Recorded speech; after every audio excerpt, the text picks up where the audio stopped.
السلام علیکم ورحمۃ اللہ وبرکاتہ. کیا حال ہے سب کا؟ نحمده ونصلی علی رسولہ الکریم، اما بعد فاعوذ باللہ من الشیطان الرجیم، بسم اللہ الرحمن الرحیم.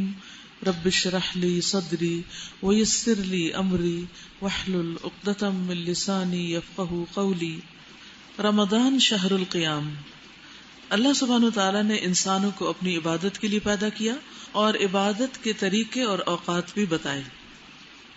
رمضان وہ مہینہ ہے جس میں بہت سی عبادات کو جمع کر دیا گیا ہے.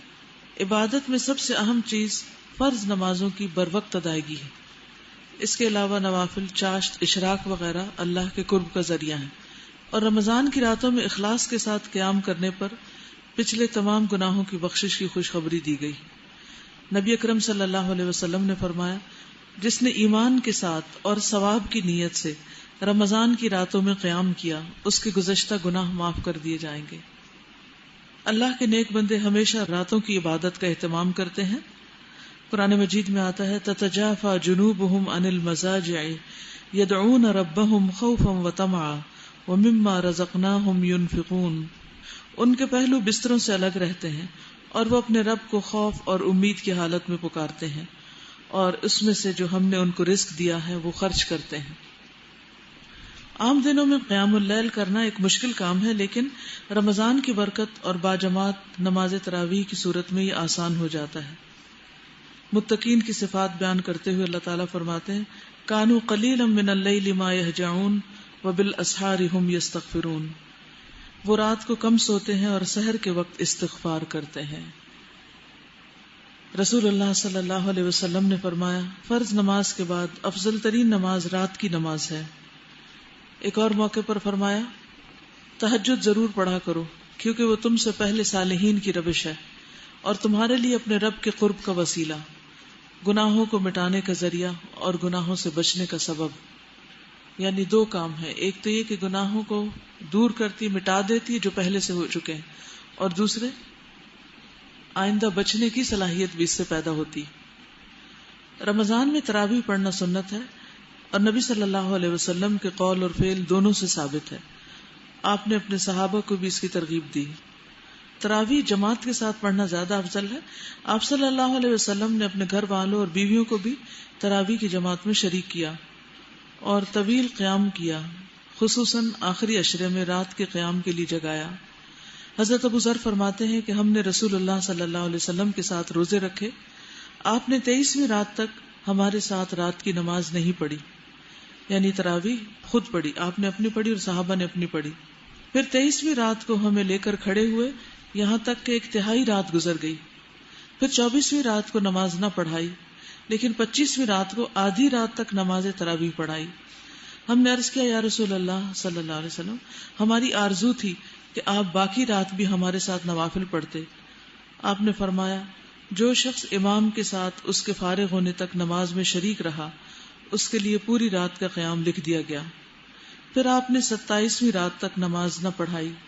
27ویں رات کو پھر کھڑے ہوئے اور ہمارے ساتھ اپنے گھر والوں اور عورتوں کو بھی بلا لیا، یہاں تک کہ ہمیں اندیشہ ہوا کہ فلاح کا وقت نہ نکل جائے. راوی کہتے ہیں، میں نے ابو ذر سے پوچھا فلاح کیا ہے، تو انہوں نے فرمایا سحری، یعنی اتنی دیر تک پڑھاتے رہے. آخری عشرے کی نماز سے. تو اس سے کیا پتہ چلتا ہے کہ رمضان میں صرف دن کی عبادت نہیں، رات کی عبادت بھی کرنی چاہیے اور اس کی بہت فضیلت ہے، اور اس میں جتنا زیادہ لمبا قیام ہو اتنا ہی اچھا ہے. 20 دنوں تک تو آپ ایک روٹین میں تراویح پڑھتے ہیں، لیکن پھر 21ویں رات سے جب طاق راتیں شروع ہو جاتی ہیں اور آخری عشرہ جب شروع ہو جاتا ہے تو اس وقت قیام اللیل کی جو مدت ہے اس کو بھی بڑھا دینا چاہیے.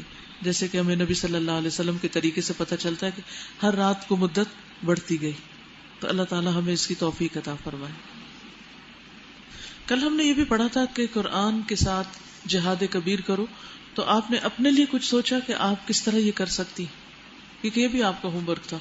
اور یہ صرف ایک دن سوچنے کی بات نہیں ہے، تو ساری زندگی سوچنے کی بات ہے، اور اس پر بھی غور و فکر کرتے رہیے کہ آپ کس طرح زبان سے، ہاتھ سے، قلم سے، کس طریقے سے آپ یہ جہاد کر سکتی. السلام علیکم. وعلیکم السلام. میں جو ہوں افطاری کے بعد واک کرتی ہوں، تو جو میری واک والی پارٹنر ہے میں ان کے ساتھ شیئر کرتی ہوں. جو آپ کا لیکچر ہوتا ہے وہ 30 to 40 منٹ سمرائز کر کے ان کو بتاتی ہوں. تو وہ بہت زیادہ امپریس ہوئی تھی. تو کنٹینیوسلی 3 days جو ہے وہ الود آتی رہی ہیں، اور فرسٹ ٹائم آئی تھی. تو آج انہوں نے فارم سبمٹ کروانا تھا، جا کے وہ کہہ رہی تھی کہ میں انشاءاللہ آیا کروں گی روزانہ. تو آپ پھر 40 منٹ واک کر کے قیام کر لیتی ہیں؟ ماشاءاللہ. ہم عام طور پر یہی سمجھتے ہیں کہ ایکسرسائز سے ہماری انرجی کم ہو جائے گی، حالانکہ وہ بڑھ جاتی. اور کوئی کچھ باقیوں کے ذمہ نہیں ہے؟ جاہدہم بہ جہادن کبیرہ صرف چند مخصوص لوگوں کی ذمہ داری. سب لوگ اپنی اپنی کیپیسٹی میں کسی نہ کسی طرح ضرور اس فریضے کو انجام دیتے رہیں. اور وہ سب سے زیادہ فکر مند ہوگا جو سب سے زیادہ اپنی آخرت کی فکر کرے گا کہ وہاں جا کر مجھے اللہ کو جواب دینا ہے، حساب دینا ہے اس نعمت کا، یعنی نعمت قرآن کا، کہ اس کو پا کر صرف اپنے تک رکھ لیا یا اسے آگے بھی پہنچایا.